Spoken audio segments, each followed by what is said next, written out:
আসন্ন জাতীয় সংসদ নির্বাচন উপলক্ষে ইউনিয়ন বিএনপির লিফলেট বিতরণ। ত্রয়োদশ জাতীয় সংসদ নির্বাচনকে সামনে রেখে ধানের শীষের বিজয়ের লক্ষ্যে লালমোহনে প্রচারণা সভা ও জনসংযোগ করেছে বদরপুর ইউনিয়ন দক্ষিণ বিএনপি ও সহযোগী সংগঠন।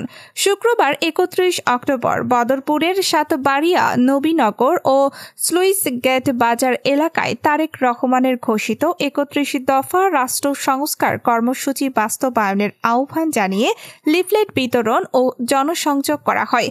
এ সময় বিএনপির নেতাকর্মীরা সাধারণ মানুষের সঙ্গে কুশল বিনিময় করে ধানের শীষের পক্ষে ভোট প্রার্থনা করেন।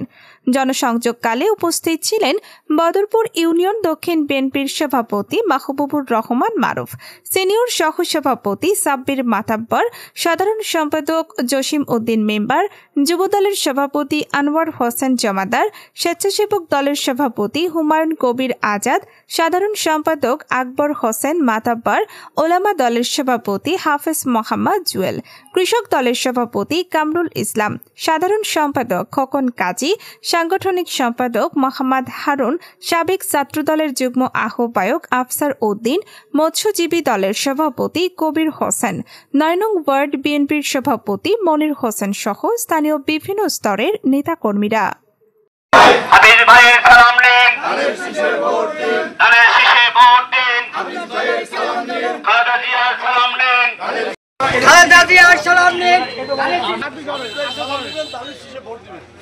ঠিক আছে